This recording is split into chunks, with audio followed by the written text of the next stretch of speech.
She offered him riches, and asked only for an old tinderbox in return.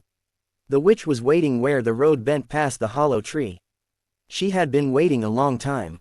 The soldier saw her first as a shape against the bark, stooped, wrapped in something that might have been a cloak or might have been part of the tree itself. He had been walking for 3 days since the army disbanded, and he had eaten nothing since yesterday's bread crust. His uniform was worn through at the elbows. His sword hung at his side more from habit than any expectation of using it. "You look like a man who could use a fortune," the witch said.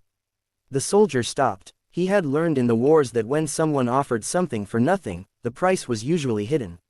"What kind of fortune?" She pointed at the tree. Its trunk was split open like a wound, and the gap was wide enough for a man to climb through.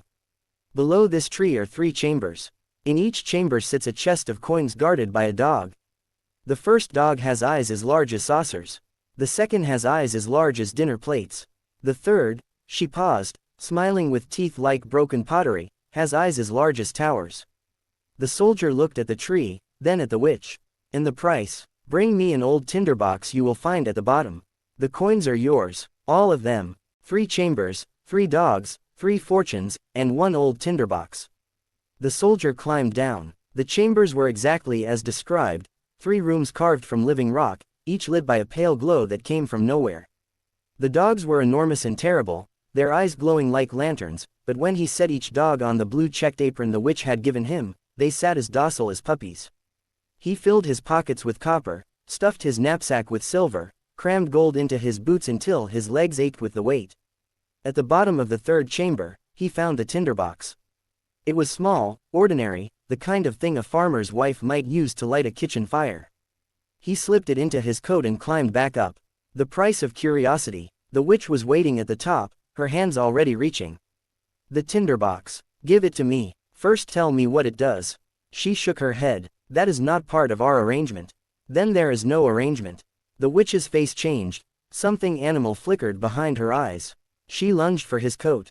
The soldier, trained by years of war to react before thinking, drew his sword and killed her. It took 1 stroke. He stood over her body for a moment, breathing hard. Then he picked up the blue checked apron, put the tinderbox back in his pocket, and walked to the nearest city. 1 strike for copper, 2 for silver, 3 for gold, and for anything else he desired. The gold lasted longer than expected. He rented a grand apartment, bought clothes that fit, ate meals with courses he could not name. He gave money to strangers because the giving felt good, and for a few weeks, the city treated him like a man of consequence. Then the gold ran out. The apartment grew cold. The friends disappeared the way friends always do when the money does. He was alone again, sitting in a dark room with nothing but his old uniform and the tinderbox. He struck it once, looking for enough spark to light a candle. The dog with eyes as large as saucers appeared in his room. "What does my master command?" The soldier stared. Then he struck it twice. The silver-eyed dog, 3 times. The dog with eyes like towers, filling the room with a presence so large the walls seemed to flex. He understood now. The tinderbox did not light fires. It summoned the dogs, and the dogs would bring him anything.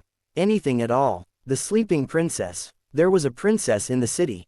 Her parents, the king and queen, kept her locked in a copper tower because a prophecy said she would marry a common soldier. The soldier, now rich again and restless with it, decided he wanted to see her. Not court her, not ask permission, see her. He struck the tinderbox 3 times. The dog with eyes like towers carried the sleeping princess through the night sky, set her gently in the soldier's chamber, and waited. The soldier looked at her for a long time, her face, her hair, the way her breathing moved the fabric of her nightgown. Then he told the dog to take her back. He did this every night for a week. She slept through the flight, and woke with dreams she could not explain. The queen noticed her daughter's exhaustion. She posted guards. They saw nothing. The dog moved through walls. She set a maid to follow, and the maid ran behind the beast through the dark streets until she reached the soldier's door. She marked it with chalk. The dog, more clever than any maid, noticed the mark on the way back. He marked every door on the street with the same chalk. When the king's men arrived at dawn, they found 40 marked doors and could not tell which was the right one. The queen tried again. She sewed a bag of buckwheat to her daughter's nightgown, pricked a hole in it. As the dog flew through the sky, the grain left a trail. A white line across the rooftops, ending at the soldier's window. They arrested him at daybreak. The gold was seized. The tinderbox was hidden inside his shirt, where no one thought to look. He was sentenced to hang. The gallows on a wooden platform in the public square. With the rope already around his neck and the crowd pressed in tight, the soldier asked for one last favor. A pipe of tobacco. The king, feeling generous in victory, nodded. The soldier pulled out the tinderbox. He struck it once, twice, 3 times.